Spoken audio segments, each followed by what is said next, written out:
안녕하세요. 주역사주 이산입니다. 자, 오늘은 일주론 중에서 을축 일주론에 대해서 한번 공부를 해보겠습니다. 자, 일주론을 공부하는 이유는 바로 지피지기, 그죠? 나 자신을 알기 위해서다. 이렇게 보면 된다. 자, 여기 연주, 월주, 일주, 시주가 있는데 바로 이 일주는 나 자신을 의미한다. 천간, 이 을목은 바로 나 자신이고요. 축토는 내가 처한 가정적 환경이라고 보면 됩니다. 남편이 되고요. 부인이 되겠지. 나의 백그라운드. 그 다음에 계신기는 지장간입니다. 지장간이라고 하는 것은 나의 가능태, 잠재태, 내가 품고 있는 가능성을 의미한다. 앞으로 이 계신기가 밖으로 투출하면서 나 자신을 펼쳐내겠지. 자, 이 을목은 천간이고 축토는 지지죠. 그리고 계신기는 그 지장간이라고 해서 인이 됩니다. 즉 천지인이 되겠지. 그죠? 자, 연주는 내가 어떻게 할 수 없는 숙명적인 기운이다. 나는 할아버지나 할머니를 내가 선택해서 태어난 게 아니잖아. 그죠? 내가 조상을 선택한 것이 아니죠. 그래서 내가 받아들여야 할 숙명적인 기운. 월주는 계절이잖아. 계절이라고 하는 것은 내가 처한 환경이죠. 계절적 환경. 이걸 인문학적으로 표현하게 되면 사회적 환경이 된다. 그래서 내가 순응하거나 적응해내야 할 환경적 기운. 이렇게 보면 되고, 일주는 가정적 환경이라 그랬죠. 자, 시주는 일간인 내가, 그죠? 펼쳐내야 할 앞으로의 그 미래 시간이다. 이렇게 보면 됩니다. 그래서 일주를 정확하게, 즉 나 자신을 정확하게 파악할 수 있어야 내가 연주나 월주나 시주에 대해서 어떻게 적응할지, 그리고 앞으로 다가오는 대운이나 세운을 어떻게 헤쳐나가야 할지, 적응해 나갈지를 판단할 수가 있다. 이렇게 보면 된다. 자, 하나하나 살펴보겠습니다. 자, 을축 일주. 자, 을은 목기운이죠. 목기운입니다. 나무를 상징하지. 그 다음에 이 축토는 토기운이죠. 자, 이 을은 주역적으로 보게 되면 손풍계가 된다. 손풍계. 그리고 축토는 간산계가 되고요. 을목이 상징하는 계절은 봄이죠. 그 초봄이 아니라 한참 봄이 진행되는 그때를 상징한다. 그리고 일단 그 주역적으로 보게 되면 바람을 상징합니다. 봄에는 바람이 많이 불지. 그리고 바람은 자유롭잖아. 그죠? 어디든지 갈 수 있기 때문에 자유분방함을 가지고 있다. 그리고 바람은 또 어디든지 통하잖아. 어느 곳에든지 갈 수 있기 때문에. 그래서 통하다라는 그런 의미도 가지고 있어요. 그리고 을목은 간목과 비교를 하자면 간목은 청소년의 기운이잖아. 그저 쭉쭉 뻗어 올라가는 나무. 가지가 별로 처지지 않은, 아직은 가지가 많이 늘어지지 않은 그 청소년의 기운. 그래서 바람이 불면 굽히지 않고요. 어떤 어려움이 있으면 피해가지 않고 부딪힙니다. 그래서 내가 부러질 수도 있어. 그러나 을목은 장성한 나무예요. 그래서 가지가 축축 늘어지죠. 자유분방하게 기운이 확장하는 거예요. 그래서 큰 나무고요. 장성한 나무예요. 가지를 늘어뜨렸어요. 그래서 바람이 불면 가지가 흔들리지, 굽힐 줄 알아요. 버티지 않습니다. 내가 저 담을 뚫고 지나갈 수 있다면 뚫고 지나가. 그러나 담을 뚫고 지나갈 수 없다면 담쟁이 덩굴이 돼서 넘어갑니다. 또는 피해가기도 하죠. 간목처럼 뚫고 가려고 하지 않는다. 무리하게. 그래서 간목과 을목이 서로 경쟁했을 때 누가 살아남을까? 을목이 살아남죠. 을목은 담쟁이가 덩굴이 돼서 간목을 타고 올라가잖아. 등라계갑이라고 해서. 그래서 을목은 끈질긴 생명력을 상징한다. 이렇게 보면 됩니다.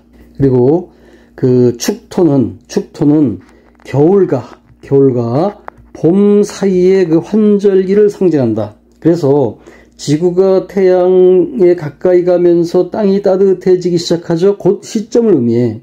그래서 이 간토가 계절적으로 보게 되면 겨울을 상징하는 이 감수계를 극하죠. 토극수합니다. 그래서 생명이 깨어난 모습이 바로 이 간산계가 상징하는 거예요. 여기는 음효가 중간에 있잖아. 근데 여기는 양효가 밖으로 나왔지, 그지? 그래서 깨어난 거다. 그리고 그 봄을 상징하는 이 진목이 목극토에서 그저 토에 뿌리를 들이고 살아가는 거지. 자, 이 간산계가 상징하는 이 축토 자리를 보게 되면 계신기입니다. 계신기 지장간을 보게 되면 이게 뭐냐면 땅 위가 지금 물러지고 있는 거죠. 물이 습기가 들어오면서 땅이 물러지고 있다. 그래서 겨울에 그 감수계에서 잠자고 있던, 보존되고 있던 이 양효가, 즉 이 편관으로 상징되죠. 이것이 드디어 이 물에 의해서 즉 물러진 땅에 의해서 밖으로 나올 준비를 한다. 이게 바로 축토가 가진 환경이에요. 그래서 이 을축은 그 한참 봄인 계절의 을목과 아직은 추위가 가시지 않은 축토, 이 환경이어서 아직은 그 뭔가 본격적으로 시작되고 있다는 느낌은 없어. 그러나 장기적인 목적을 가지고 지금 뭔가 나아가려고 하는, 준비하는 그런 의미를 가지고 있지. 땅이 물러지기 시작하면서 습기가 땅에 젖어 있고요. 그 다음에 그 생명을 상징하는 이 신금이 밖으로 나올 준비를 하고 있잖아. 그래서 이 진목, 즉 간목이죠. 이 간목이 토극수해서 땅에 뿌리를 내리고 나아갈 준비를 하는 거다라고 보면 된다. 뭐가 됩니까? 편제죠, 편제. 그 다음에 계신기의 계는 편인이고요. 신은 편관이 되고 기토는 편제가 된다. 자, 이게 뭐냐면 지금 다 편으로 지금 편중되어 있지. 즉 뭔가 특이한 쪽으로 집중되고 있다는 의미야. 즉 편인은 뭔가 특정한 생각, 특이한 사고방식, 그 다음에 특이한 학문, 남들이 하지 않는 뭔가 특이한 일입니다.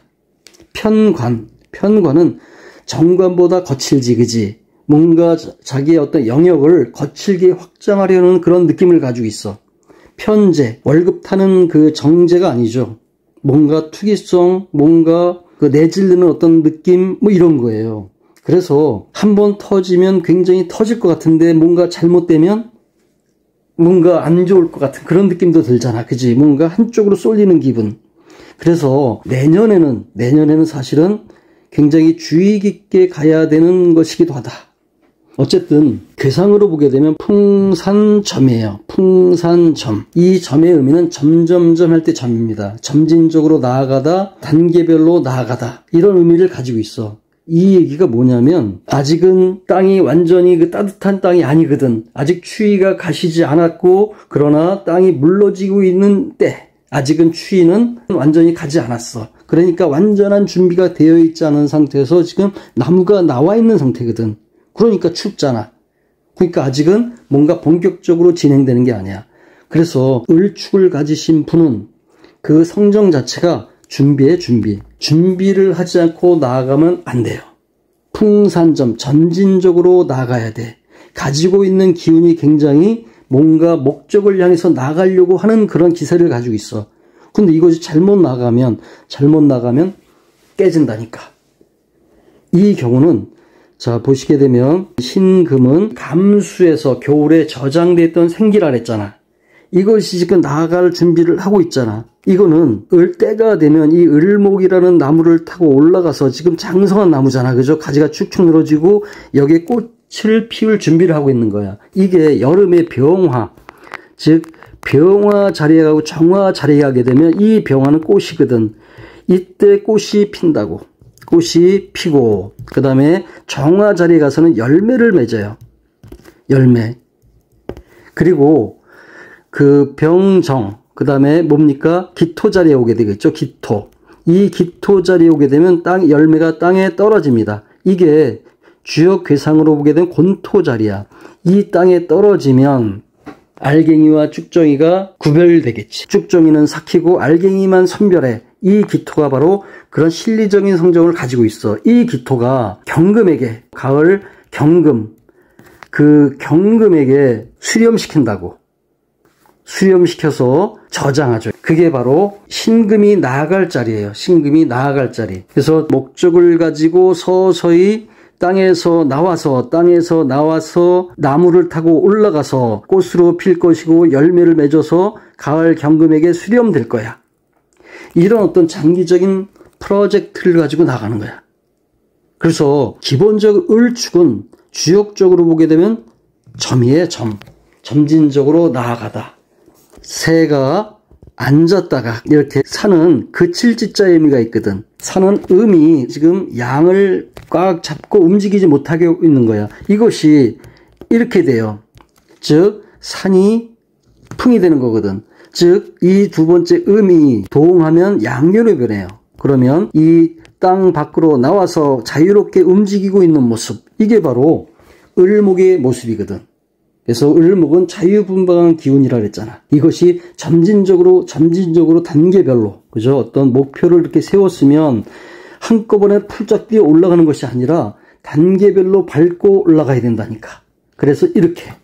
이게 바로 을축이 가지고 있는 성정이야. 자, 내년을 한번 비교해 볼까요? 내년은 을사년이잖아. 그죠? 을사년. 자, 이 을사년은 괴로 보게 되면 어떻게 되냐면 풍화가인이에요. 풍화가인. 즉 가정의 도를 가지고 설명하는 괴거든. 이 화는 그 불덩이야. 불덩이. 그리고 이 을은 바람이잖아. 즉 불덩이에 붙은 장작에 붙은 불길이라고 보시면 돼. 자, 이 경우에 불덩이가 제대로 되어 있으면 이 불길은 오랫동안 지속되어서 그 위에 있는 솥의 밥이 맛있게 될 건데, 이게 만약에 자리가 바르지 않거나, 즉 이 얘기 뭐냐면 마른 장작이 빼짝 마른 장작을 놓서 그러면 순식간에 타버린다고. 그럼 밥은 설 있겠지, 그지? 누룽지만 생겨. 또 젖은 장작이면 타다가 말 거야. 그래서 내년 을사년은 기본적으로 바를 정자예요. 바를 정자가 돼야, 즉 불덩이 이 자리가 발아야 오랫동안 불길이 지속돼. 불길이 지속된다는 것은 편관이라고는 이 씨앗이 화기를 타고 올라가서 나무에 꽃으로 피어야 된다는 거지. 그런데 젖은 나무면 이 신금 편관이 씨앗이 올라가기도 전에 그냥 멈춰버릴 거고, 불덩이가 너무 확 타버리면 이 편관이 확 올라가서 헐리고서 그냥 낙화돼 버린다. 꽃으로 피자마자 그냥 땅에 떨어진다는 얘기야. 그래서 을사년은 이 을축이 가지고 있는 그 일주의 입장에서 내년 을사년은 점진적으로 나아가야 되고, 그죠? 점진적으로 나가야 되고, 대신 바를 정자, 자리가 발아야 되고, 이런 어떤 과정이 필요해. 그냥 이런 거 없이 그냥 폴짝 뛰어 올라갔다가는 그냥 불덩이가 확 타버리고 바로 꺼져버리는 그런 결과를 초래할 수가 있는 거야. 이해되겠죠? 그래서 을축을 갖다 12운성으로 보게 되면 쇠지거든, 쇠. 그죠? 그 12운성, 생육대, 그죠? 그 쭉 올라가서, 그 다음에 건록을 거쳐서, 제왕을 거쳐서 쇠거든. 즉, 정상을 올라가서 내려온 그 지점이야, 기운이. 이 얘기는 뭐냐면, 인생의 절정에도 가봤고, 제왕의 자리도 올라가 봤고, 이제는 뭐야? 쇠지. 육체적으로는 좀 기운이 떨어졌지만, 지혜, 경륜은 쌓여있는 상태지. 그러니까 이 쇠지는 몸으로 치고 들어가는 것보다는 지혜와 경륜으로서 어떤 자기의 일을 영위하는 거야. 그냥 힘으로 폴짝 뛰어 올라가는 그러한 성정을 갖지 않았다니까. 그냥 그 지혜와 경륜을 가지고, 지혜로움을 가지고 단계별로 자기가 세운 목표를 향해서 올라가는 거. 이게 바로 을축이 가진 성정이다. 웬만한 어려움은 극복해 나가는 성정을 가지고 있고요. 굉장히 지혜롭죠. 바람은 들이치지만 이 산이잖아. 이 바람이 산을 들이치지만 바람이 산을 이길 수는 없거든. 그럼 바람은 이 산을 넘어간다니까. 돌아서 간다니까. 지혜롭다니까. 그래서 풍산점이 의미하고 있는 주역적인 이 효사를 개를 한번 읽어보자고요. 이 풍은 흐를 유자죠. 이 을목은 바로 흐를 유자, 유동적이다. 그 다음에 이 산은 음유라는 두 개에 잡혀 있어서 산이 멈춰 있는 상태. 그래서 그칠지자의 의미를 가지고 있어요. 점, 역이길, 이정. 자, 점진적으로 나아감이로다. 여인이 시집가는 것이니 키라도다 바르게 함이 이루리라. 여기서 여인이라고 표현한 것은 바로 이 손괴가 장녀의 의미를 가지고 있다. 이렇게 보면 되고요. 자, 보면 산은 땅에 붙은 고정된 덩어리다. 그저 바람은 고정된 것이 풀어지며 자유롭게 흐르는 것을 의미한다. 이 간산괴, 즉 축토자리죠. 이 간은 추운 겨울 굳은 땅에 습기가 돌며 풀어지기 시작하는 겨울의 막바지가 되고, 이 손괴, 을목으로 상징되는 이 손괴는 나무가 크게 성장하는 봄의 한가운데가 된다. 굳어있던 것이 양기를 점차 불려가며 풀어지니 흐를 유자, 점차 막힌 도로가 뚫리고 막힌 혈관이 뚫려 기가 돌며 고정관념이 풀어지는 뜻이 된다. 이게 점차적으로 되는 거거든. 점진적으로 이루어지는 거예요. 한꺼번에 도로가 뻥 뚫리는 게 아니라고. 산에 막혀있던 바람이 산을 넘어가는 모습이야. 산을 뚫고 지나가진 않아. 정착해서 고정된 자리에서 자유롭게 풀려나가는 모습, 희망찬 출발의 의미가 있다. 을축이 가지고 있는 기본적인 성정, 앉아있던 새가 을목의 모습이잖아. 그죠? 날아가는 모습이며, 산, 축토에서 나무가 자라나는 산, 목극토에서 점진의 의미가 있다. 점진. 가장 중요한 거죠. 이 바로 점진의 의미, 점인 것은 뭡니까? 이 중정과 구호 중정이 서로 정응하여 점진적으로 바르게 나아가며 공을 이루기 때문이다. 이 얘기가 뭐냐면 풍산점이죠. 이 음효와 여기 양효가, 그죠? 이 양효가 두 번째와 다섯 번째죠. 이것이 서로 음양으로 서로 응한다는 얘기야. 상응한다는 얘기. 그래서 굉장히 좋은 의미거든. 그래서 서로 정응하면서, 바르게 응하면서 점진적으로 나아가는 의미가 있어. 그래서 공을 이뤄. 공이 뭐야? 내 목적. 그죠? 내가 장기적으로 세웠던 목적을 이룬다. 목적이 이렇게 높이 있어요. 높이 있으면 이것을 이루기 위해서 점진적으로 단계별로 나아가서 이것을 이루는 거야. 그러니까 을축은 내년 초에 어떤 계획을 세워서 가을쯤에 어떤 목표를 가을에 놓고 점진적으로 단계별로 나아가면 돼. 지혜롭게. 어려우면 피해가고, 내가 뚫고 나갈 수 있으면 뚫고 나가. 그러나 뚫을 수 없을 때는 내가 덩굴이 돼서 넘어가라고. 그런 지혜로운 자세. 그 다음에 기본적으로 발음. 그죠? 내년에는 을사년이니까, 이사가 불덩이니까, 이 불덩이가 발아야, 그죠? 을목이라고 하는 이 불길이 오랫동안 지속될 거다. 너무 마른 장작을 놓도 안 되고, 너무 젖은 장작을 놓도 안 되고, 그래서 바르게 되면 원하는 목표를 이룰 수 있는 그런 한 해가 될 거다라고 말씀을 드릴 수 있겠습니다.